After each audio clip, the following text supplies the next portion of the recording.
This week in Agribusiness, serving America's most essential industry, with agriculture broadcaster Orion Samuelson and yours truly, Max Armstrong, and featuring agriculture meteorologist Greg Solier. This week in Agribusiness is brought to you by Firestone. You never farm alone. Farm show season is getting underway, and some of these events are happening in person. Welcome to This Week in Agribusiness. Earlier this week, Des Moines, Iowa played host to its second in-person farm show in the month of January. When we think about agriculture, the importance of farm shows is often hard to overstate. It gives producers a chance to get out there, get hands-on with some new tools and technologies in the industry. And it's been tough. This past year, there have been a lot of adjustments in order to make these farm shows happen. As we move into 2021, we had the chance to visit the Iowa Ag Expo. That's a show which changed its name in 2021, in addition to a few other things, in order to get off the ground. Well, the show actually started back in 1910, and when we really got into the tractors and the power bringing in there, that's when we started to call it the Power Farming Show. Well, over the last few years, we're seeing all the biology and the microbiology and the fertilizer and more expansion in all those type of areas. So we felt like the power really didn't quite fit the show anymore because it's so encompassing now. So that's why we changed it to the Ag Expo. So Tom, this is a different expo this year happening amidst all the COVID shenanigans. What have you guys had to change in order to make this event happen this year? Well, there's quite a few things. We worked with the Iowa Event Center on to provide a safe environment, and with our decorator. And as you can see down in the behind us, the curtains are a little different with some taller side curtains so that the exhibitors can sort of be in the back of their booth and social distance from their neighbors. We asked them also to have a little narrower booth so we have wider aisles. We've also added the electronic distribution of literature this year is sort of a new thing that so farmers can text the exhibitor and download the literature so they don't have to touch any of the literature and such. We're providing masks at the doors, personalized hand sanitizers. The event center is just doing additional cleaning. So we feel like the exhibitors and the producers can have a safe environment. Now, looking down the hallways, we are seeing full booths. It certainly appears that you guys have a packed house here. What changed from the exhibitor perspective when you were putting together this show?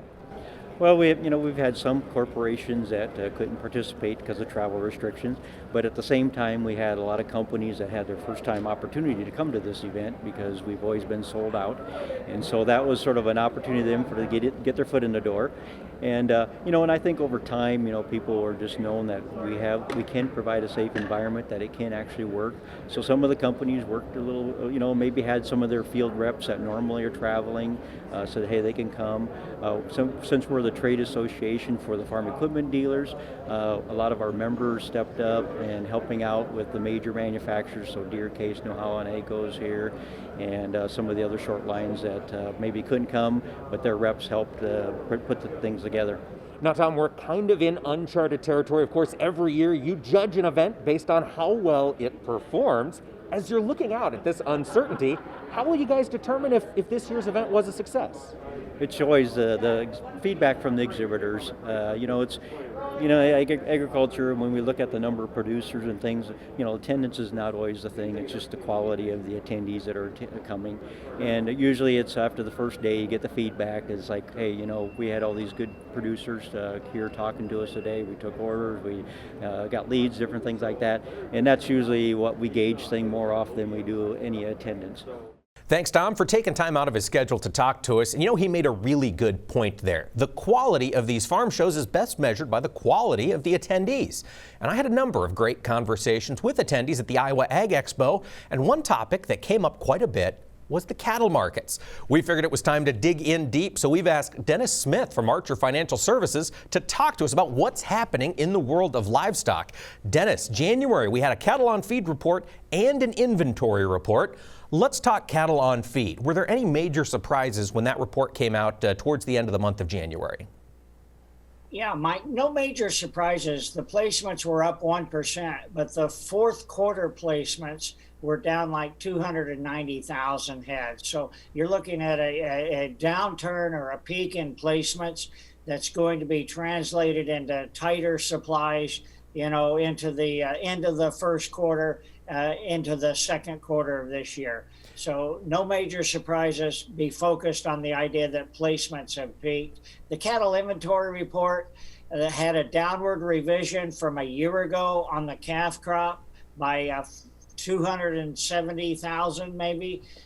So the calf crop revised downward, and that was expected. It's not that meaningful or that big of a price mover, but it does give you the idea with a smaller calf crop, with a cow herd, a beef cow herd at 5-year lows, we're looking at a peak in production, and down the road, you should be looking at declining beef production. Well, let's talk about that decline in placements coming into the fourth quarter. Dennis, do you think more calves were just staying on grass a little bit longer? Are we just seeing feed yards being a little more hesitant to fill their pens? What happened?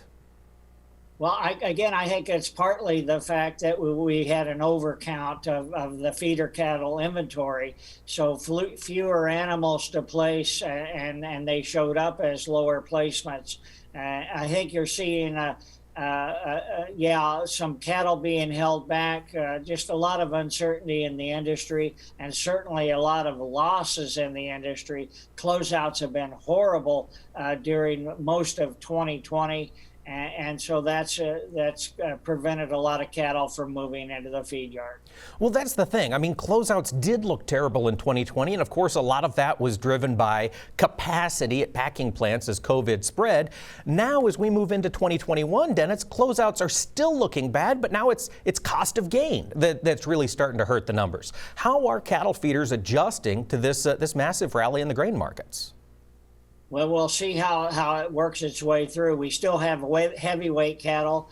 Until just recently, the feed performance has been outstanding. My clients are telling me that the quality of the corn crop from last fall is excellent quality. Feed performance has been good, and now we're starting to hit some bumpy weather that will set cattle back. The big cold snap approaching is really going to set cattle back. But I think the key is moving through the inventory, getting through the heavyweight cattle, and then you're going to start seeing fewer numbers, maybe as soon as early in the second quarter. Now, Dennis, of course, that's the supply side of the equation. Just as important, or perhaps more important on the beef side, is the demand side of the ledger. When you're working with your clients here in this period of uncertainty, as we're working to get that vaccine out, dealing with coronavirus still in the public consciousness, how optimistic are they about putting calves in pens right now? Yeah, really optimistic. Beef demand, Mike, in our opinion, has never been better. It seems like beef has become a comfort food for the U.S. domestic consumer. It's something they can control, and in this environment, there's not a lot you can control, but you can control going to the retailer and buying a big, huge, juicy steak and having that for an evening meal. Wholesale beef is it's like 11% higher than a year ago, and we are just looking at outstanding export demand to coincide with improving seasonal demand. We've got three things coming together at once. All right. Well, that's a welcome change for the cattle producers across the heartland in particular. We'll be back with Dennis Smith in just a minute to talk through price targets and what's happening on the pork side of the ledger. Don't go anywhere. This portion of This Week in Agribusiness is brought to you by the Soybean Checkoff. Tips, videos, how-tos, and more. If it has to do with ag tech, you'll find it in the Tech Tool Shed, your unbiased one-stop resource. We're talking to Dennis Smith of Archer Financial Services, and just before the break, Dennis mentioned that cattle feeders were getting to be optimistic. Dennis, looking out into the second, third quarter of 2021, what do you have in mind for targets on live cattle? Live cattle futures, the April, I have an upside target at 126. In the October contract, moving through the summer and into the fall, I look for declining production and increasing demand. 130 is my first upside target in the October live cattle contract, and I don't rule out a possible 140 price in October live cattle futures. All right, well, that will help a lot of lots pencil given the higher cost of grain. Now, Dennis, in the earlier segment, you did make an important point. You mentioned that export demand has been phenomenal. Earlier this week, we saw the export sales looking at the various markets. Pork exports were really solid, and I hear a lot of them are continuing to make their way to China. What's happening with the China protein deficiency situation? Well, they continue to tout the idea that their hog herd is recovered to 90% of pre-African swine fever levels. That may or may not be correct, but turning that into production is another thing. We are getting reports just this week of a continued spread of African swine fever. And a new development, Mike, is the PED virus, the one that we fought back in 2013 and 14, seems to be hitting China very hard this year. This is a new development, and this will hit the baby pigs after they're farrowed. Absolutely. And as I recall, when PED made it to our shores just nearly 10 years ago, I mean, it was catastrophic for the domestic industry. Have protocols changed enough that China might not be hit as hard? What's your read on that outbreak? As I recall the situation, Mike, as you indicated, almost 10 years ago, it hit the big producers harder than the smaller producers, because once that gets into the sow facility, you know, it sweeps through the whole barn or the whole facility. Now you have China moving from small courtyard producers to a few very large integrator type producers with very large buildings. So if it gets in these facilities, they've got big problems. They've got huge problems. You know, you mentioned the rebuilding of the Chinese sow herd. I mean, we have seen phenomenal constructions going up to house these hogs, multi-story hog barns, et cetera, et cetera. That sounds like a tinderbox for PED. Well, it does, and we'll see how it pans out. Of course, getting information out of China is never easy. They've also experienced the idea of increased corn demand as the small millions of courtyard farmers are no longer feeding food scraps. The large integrator using corn and soybean meal. Well, and that's where these two things intersect, as they often do in the markets. Dennis, we have seen this past week China make incredible purchases of U.S. corn, and presumably a lot of that would go to hog feed. If this PED outbreak accelerates, we could see a reduction in grain imports into China. Is that a concern of yours?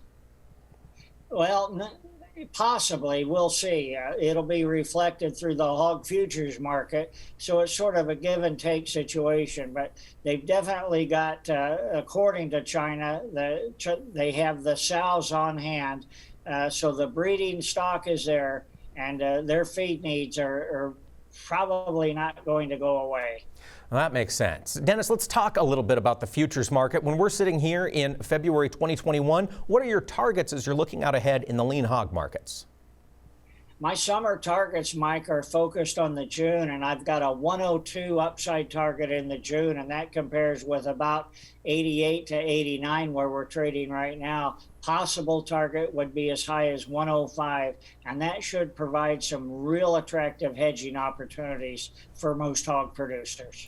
Absolutely. And in order for us to get there, you anticipate we need to see domestic demand continue to build as well as exports stay strong? Yeah, we need both, no doubt about that. But opening food service is going to be critical for bacon demand, belly demand, as well as your pork loins. Continuing to process the hams and shipping hams through the export market. So we need both, but I'm very hopeful as we vaccinate our country, open up food service, that pork demand is getting better and not getting worse. All right. Dennis Smith, Archer Financial Services. Chad Colby's look at agriculture technology comes your way next, brought to you by the IBM Watson Decision Platform, combining AI with Internet of Things data to help agribusiness increase yields, improve quality, and drive sustainability. If you're like me, you are glued to your cell phone, especially in this time of pandemic. But also, if you're like me, you might be the kind of person who buys it uses it until the screen breaks beyond function, and then you just get a new one. Well, that might not be the best way to make use of these incredible pieces of technology. This week, Chad Colby has an update on what we could do to stay more in tune with the times.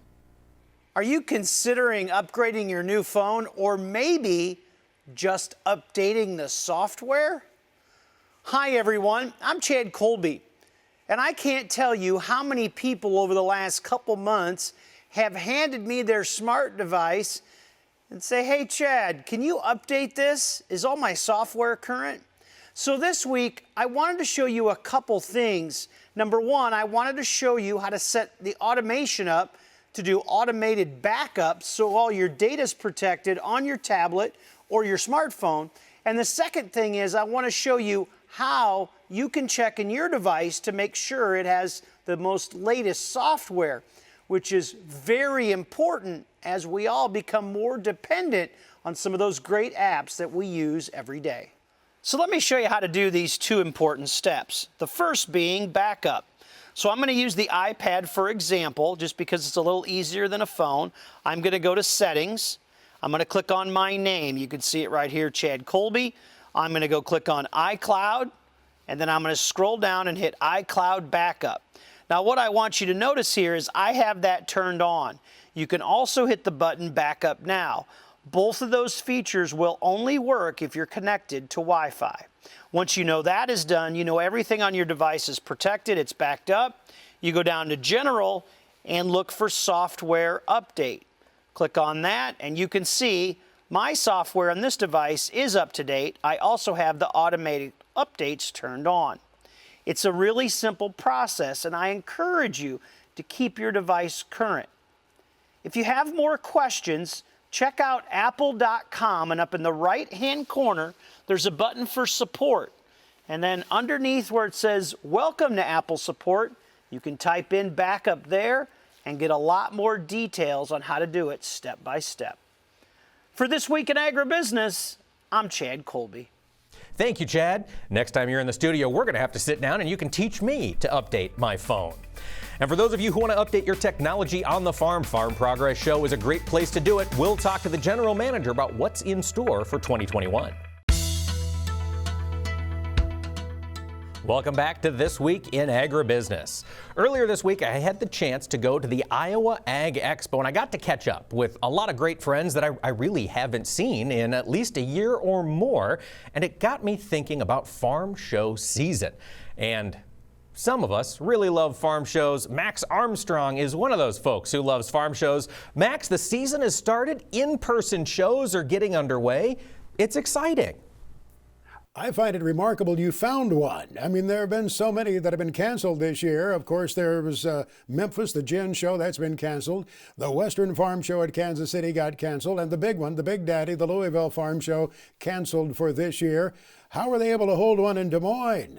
You know, I think it's a combination of local regulations allowing it, encouraging mask wearing. We talked to Tom Junge and he was saying that, you know, they were going to have masks available throughout the show. And I saw pretty good uptake of people wearing them throughout the day. So I think that helped. Keeping things a little more open certainly helped. And as Tom mentioned in our interview, the folks that are coming out are committed, Max. I mean, these are people that want to get face-to-face. They want to touch things, you know, hands-on, and you can really only do that in person. So I think it was those things came together, and at the end of the first day when I was there, they were pretty pleased with attendance, Max. Somebody was telling me that maybe some exhibitors didn't show because they didn't have anything they can sell. I said, what are you talking about?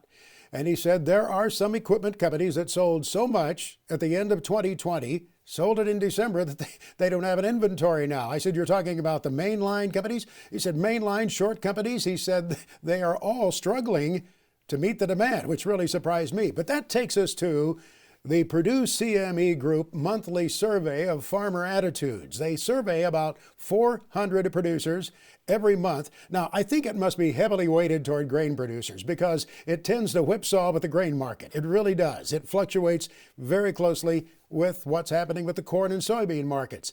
But it's interesting to look at how the farmer feels about his or her current situation versus how they view the future. And in this January report, it showed since October, the Ag Economy Barometer overall has fallen 9%. And that's not because of the current conditions. Current conditions are 12% higher than they were surveyed in October, but the index of future expectations has dropped not quite, almost 20% in 3 months. That's quite a change. Now, I found this also interesting, Mike, when you look at how many farmers said they were undergoing financial stress. Now, remember, this is what farmers said in these telephone surveys. Only 3 to 4% said they had some financial stress now. And compared with a year ago, well, it was only 5 to 6% last year. That percentage surprised me just a little bit, as a matter of fact. Let's look at another category of questions here. What are farmers worried about? Showing up in those expectations for the future. They're concerned about resolving the trade dispute with China. Is that going to be resolved in the favor of agriculture? They're clearly concerned about the environment. What kind of regulations are coming along now that they haven't had in the past? And they're very much concerned about taxes. What's going to happen with estate and income taxes? One other thing surveyed in this particular Purdue CME group survey that's done every month. This particular survey looked at carbon sequestration, and that's become the hot buzz now. This is going to be a whole new area in regulation and payments to producers through the U.S. Department of Agriculture. Perhaps, who knows how this is going to be shaped. But are farmers already looking at it? Well, as you take a look at the survey, it showed that 30% are aware of carbon capture income opportunities. That's a little bit surprising to me that it's that low. I would have thought it would be even higher, that more farmers would be looking at it, given the number of producers we know who are into minimum till and also with cover crops.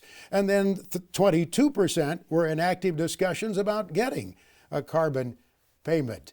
It makes you think maybe they want to put on the brakes just a little bit about getting an active payment right now. Who knows? With talk at the government level, that pie could be sweetened. That thing may be looking even better on down the road because of the propensity right now for doling out dollars at the federal level.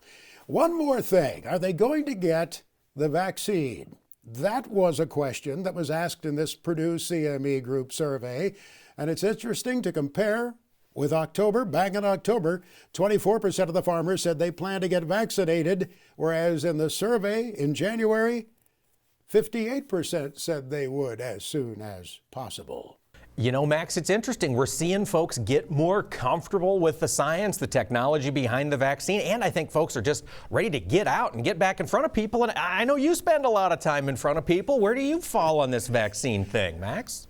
I got my first one this past week. Took almost 4 hours, but it was a painless process for me. And the young ladies at the end of the line there administering the vaccine were great. They had a great sense of humor. One said, "Hey pal, you're not showing enough skin. Pull that shirt down." And the other one asked me all these questions about whether I'd had a vaccine, whether I'd had a COVID test, whether I'd had COVID, and then she said, "Are you breastfeeding?" And I said, "No, some of us old guys maybe look like we're equipped for it, but no." So it was a fun time after all. It was, and now you're feeling 10 foot tall and bulletproof, right? I mean, once you get that second shot, you'll be able to get mixed up with the people.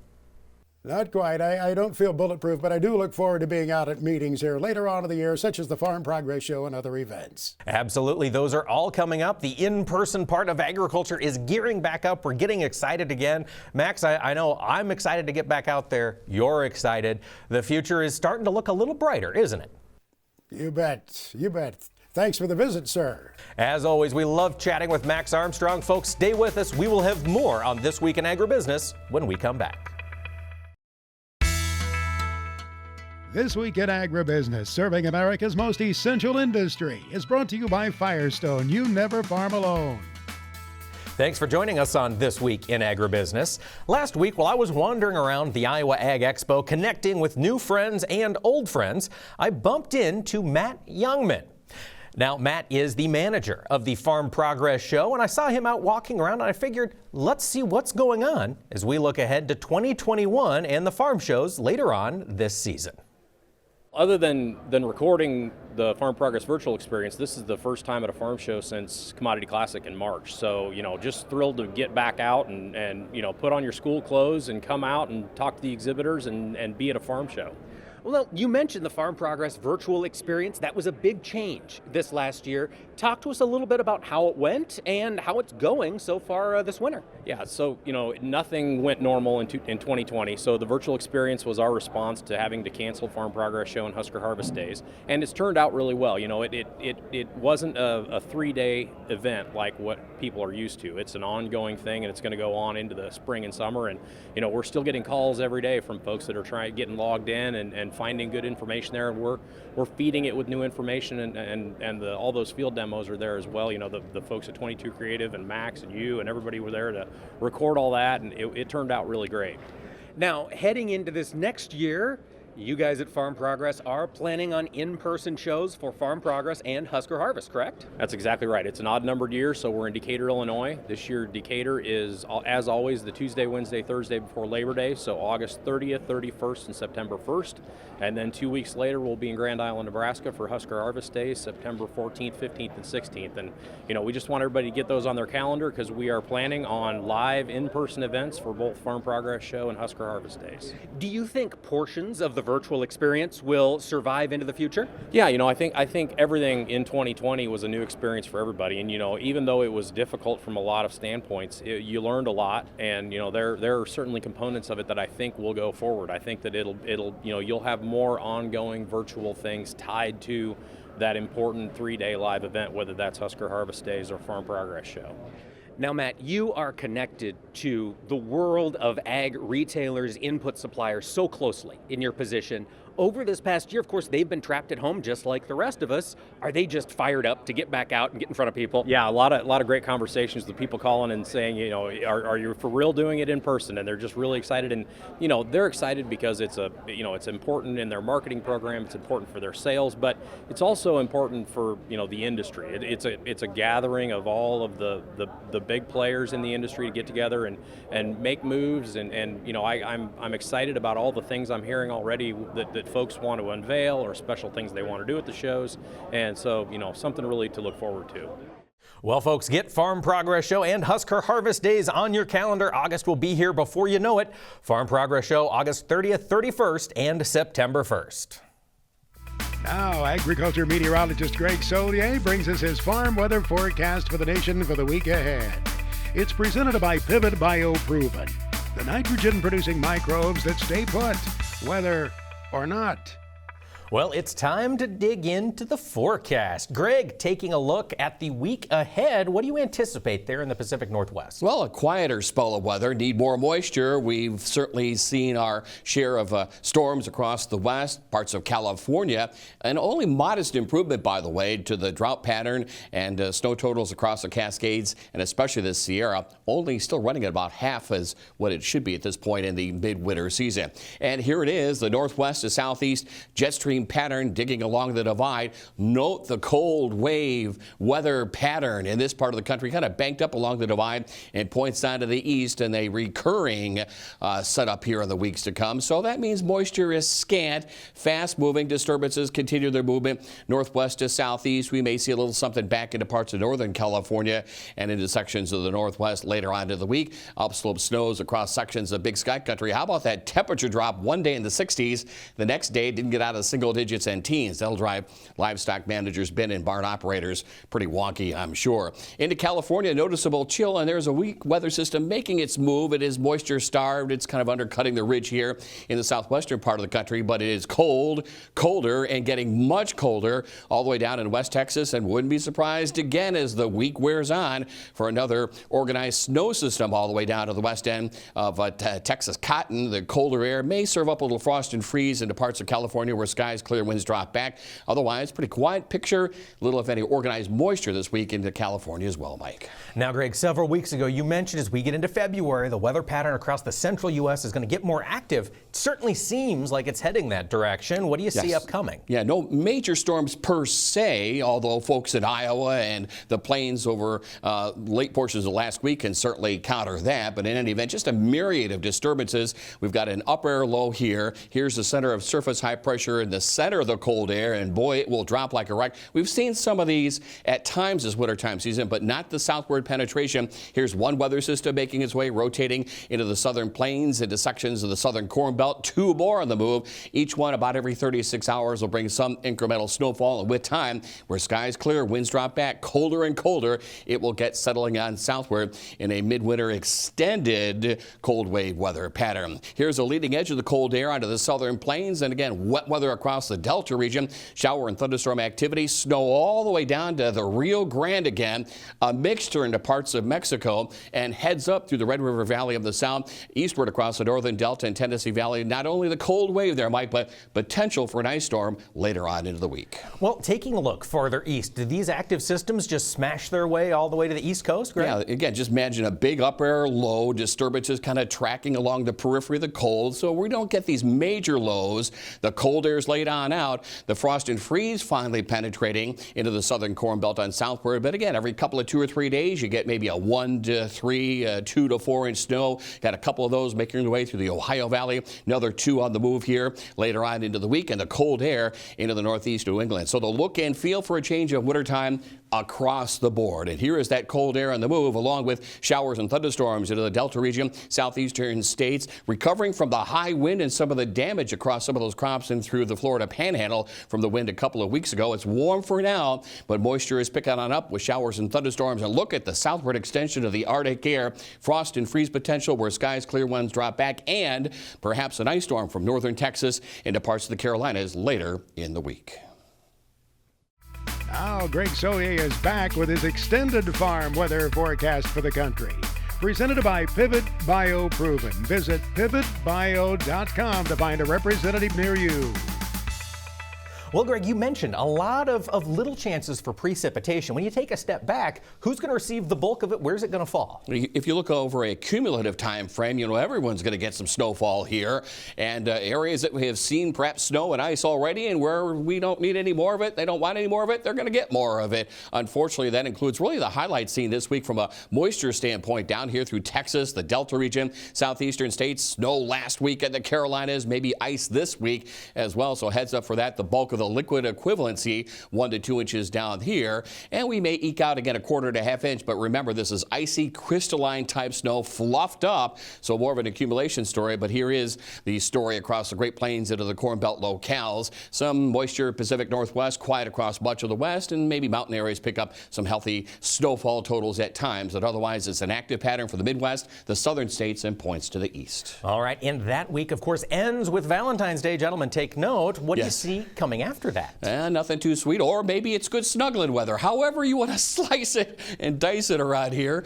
Look here at the cold wave. It is dominant. It is long-lasting here in the polar vortex. Again, it's not a new term. It's been around forever in meteorology. Typically forms up here, but in this go-around this past week, in the next week to 10 days ahead, it'll be circulating through the northern plains and upper Midwest. The cold and frost and freeze potential again all the way down through Florida. And a pretty stormy weather picture from the progression of weather systems. Frequency, Pacific Northwest, plenty of snow northern and central plains, Corn Belt locales into the northeast of New England, still pretty quiet down through Texas, and especially the southwestern states, the moisture machine cut off there. Now, the next week takes us to the end of February. Greg, how are things shaping up? The end of a meteorological winter time, hopefully spring on the horizon. Not necessarily if you look at this weather map and chart here. The cold air kind of retrograding or rotating back westward into the Canadian prairies, still dominant into the southern plains, even frost and freeze potential into California. That's a late date in. We'll get some warmth, if you will, relative to almost March and late February over the eastern and southeastern portions of the country. No change. It's even probably more ramped up weather pattern here across the plains into the Corn Belt. The eastern states still dry across Southern California and the southwestern states. Now, how about that first full week of spring, Greg? As we see it right now from a temperature standpoint, here it is up and down the eastern seaboard warm. Note the cold trough back to the west, and no shortage of it with showers and thunderstorms across the south and late season snows on up to the north. Next on This Week in Agribusiness, it's Max's Tractor Shed, spotlighting another great American tractor. It's that time of the year, so I put out the call the other day. Show me your heat houser, your cabette, your half cab, your windbreaker, whatever it's called. We've got a good one this week on a Ford. From Max's Tractor Shed, brought to you by Store Lock. quality tool cabinets. Let me underscore the quality. Check out what they have to sell at storelock.com, then call them and tell them Max sent you. Well, some of the old tractors get a real workout in the wintertime. Maybe you use yours to move some snow. Some folks will use them to feed the cattle. Some will be using them to move the manure. And it gets cold up there unless you have an enclosure made in canvas. And they call them different things: windbreakers, half cabs, cabettes. Here's one on a Ford, though. Take a look at this one in Missouri. This is not far from US 50, a little bit west of Jefferson City, where Derek Hill has this Ford half cab. Look through the windshield of it. Those windshields get so scratched and fogged over time, people hang them up in the shed, and the birds and the mud daubers do their work. Not Derek's. It came right out of the original box. Derek Hill's dad worked at a Ford dealership for 22 years. That helps explain his love for the brand, for his tractor, and that canvas half cab at California, Missouri. Well, Mark Stock is going to help somebody out of the week ahead. A lot of somebodies. Let's find out what's crossing the block at Big Iron Auctions. Well, Max, we've got a very big February coming up on BigIron.com, and February 10th kicks us off with 1,098 items from 124 sellers from 19 different states selling on BigIron.com. The Dale Yadlichka Estate sale in Schuyler, Nebraska features a Case IH 7230 combine, Case IH Magnum 220 mechanical front tractor, and a 2018 J&M 1151-22 grain cart. William Cotton Retirement sale in Fayette, Iowa features a Case IH 2188 combine. You've also got a Case IH MX200 mechanical front tractor and a pair of Grint grain wagons. Randy Bryan from Colt, Arkansas will be selling a John Deere 9610 four-wheel drive combine and a John Deere 925 Draper head. Z&C Livestock out of Eden, Wyoming. They've got a 2006 Case IH MXU 125 mechanical front tractor. Greenpoint Ag LLC in Missouri will be selling a Rogator RB 1300B applicator and an International 9200 semi-truck tractor. Mike Schulte Truck Service Inc. out of Summerfield, Illinois has got a 2005 Western Star 4900 series grain truck. All of this quality equipment will be sold on BigIron.com February the 10th. The FFA Chapter Tribute is sponsored by Nationwide, the #1 farm insurer in the country. To register your FFA chapter, go to nationwidesupportsffa.com. That's nationwidesupportsffa.com. Nationwide. We stand for you. This Week in Agribusiness continues our salute to the FFA. This week, we're talking to Illinois State President Lexi Miller. Lexi, what got you involved in FFA so many years ago? Well, it was kind of a family tradition, and if I hadn't joined, it would probably result in an awkward Christmas dinner, but I'm a third-generation FFA member, and my uncle is also my ag teacher, so it was just kind of destined to be. Now, it sounds like, Lexi, you've worked your way up to become the state president. It must be a little bit more than an obligation. You must genuinely enjoy FFA as well. I do. I plan to attend SIU next year to study agriculture education to become an FFA advisor and an ag teacher. So I do enjoy it, and I hope to give back to my future students. That is very cool. And now, of course, you are state president, during a weird year. Tell us a little bit about what your weeks are like as Illinois State President. Yeah, I am in Springfield about 5 days a week with my other 4 teammates. And then I drive home the 2 hours every weekend. But during the week, we have a lot of online meetings. Believe it or not, in this crazy world, Zoom is our best friend. We not only get to meet with different students, but we're actually hosting a virtual conference for the first time next week, which is really exciting. And we also are having a lot of meetings with ag teachers to talk about how we can get those new members up and engaged in a crazy year. It is a crazy year, and it's tough to teach a lot of ag ed stuff virtually, so it's really neat you guys are finding creative ways to work around it. Thank you. It's definitely a little bit different, and we've had to kind of be the guinea pigs on a lot of different things. Well, we wish you the absolute best as 2021 wraps up. Lexi Miller, State FFA President. Now, Samuelson Says. Insight and commentary from Ori and Samuelson. This is not something that is new on Samuelson Says. I have questions. I'm looking for answers from you to help me make up my mind on important issues that are happening right now. Question number 1, why are American voters willing to give up their opportunity to pick the leader for the next 4 years of this country? Number 2, why are we wasting our time conducting an impeachment trial on a president who is no longer in office? And then number 3, why do we not have term limits for members of Congress? We have them for the presidency, but we don't have term limits for Congress people. Why not? Because being elected to Congress is a privilege that you work for and that you should not plan as a lifetime job, because it shouldn't be a lifetime job, at least in my opinion, and I hope you'll remember that at election time.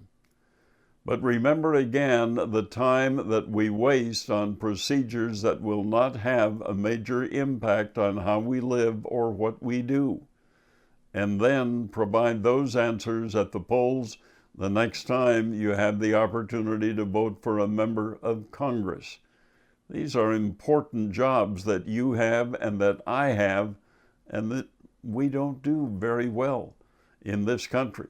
So let's go to work at doing them with term limits and with procedures that allow us on Capitol Hill to work on what's happening right now that will impact the future. My thoughts on Samuelson Says. When we come back, we'll talk the best of the Farm Progress Show with our friends from Copperhead Ag.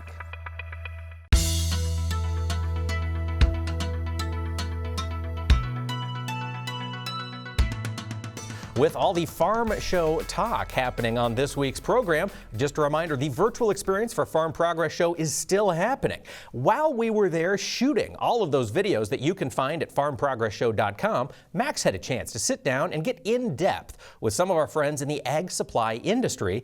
And this week, we're talking to Copperhead Ag. Talk a little bit about the history of Copperhead Ag products. How did you guys get started? Sure. About 10 years ago, a farmer walked in the door to my current boss, who's an engineer, and said, I have a problem. I need to fix my sidewall compaction in my cornfield, or in my that I have with my corn planter. And so those two kind of put their heads together, developed a product called the Furrow Cruiser. We've been selling that for 10 years, and it's kind of gone from there. And you've moved to other products. That's right. So, initially we had a farmer walk in the door with a problem, and so it was easy to come up with a product to help somebody. Our method for growth since then has been to look at people who have already solved a problem, already have a product, and we've been trying to help them bring those products to market better. So recently we had a retired engineer that developed some products for corn planters to make them better. And he was ready to be retired for a second time. And so we were able to buy his business and bring the RK products line into Copperhead Ag and distribute that through our dealership network. Your concave product, talk with me a little bit about that, what it does. Yeah, so that's another product that we have recently brought on. We've been selling it for about 2 seasons. And what our product does is threshes grain better. It has more space in between the bars, so it increases the unloading capacity of the concaves, and so we're helping stop rotor loss, we're improving grain sample and quality, sometimes helping guys pick up a little speed with that combine. Really? So it's a cleaner product then? It's cleaner grain? Yep, we do get some cleaner grain. We get, but the biggest deal is ease of threshing. With corn and beans, we're getting the crop threshed easily. We're getting it unloaded out of the concaves into the separation system of the machine easily. And through that, we're able to increase capacity of the machine. What else should the farmer know about the product? Is there anything else? Absolutely. So the concaves are built with heavy material. They've got a hard surfaced edge on them, a 90-degree notch for ease of threshing. So there's a lot of attributes and benefits. If they'd like to know more, they could stop by our website at copperheadag.com. Our numbers are all listed on the website. And the best thing to do is just pick up the phone and give us a call. Copperheadag.com. That's right.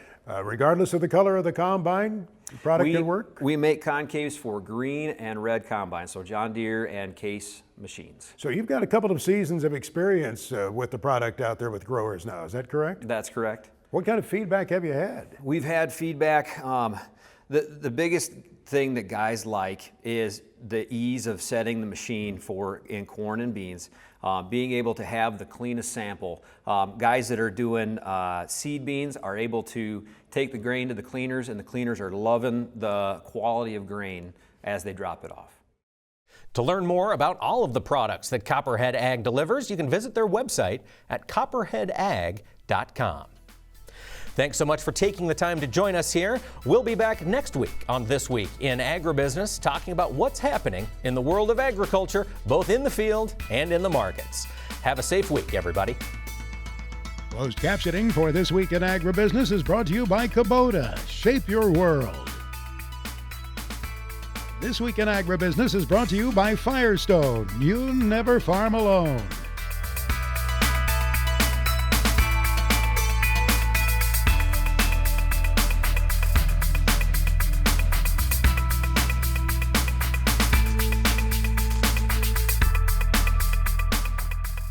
This Week in Agribusiness is produced by Omax Communication in association with 22 Creative Group. We invite you to visit us online at agbizweek.com.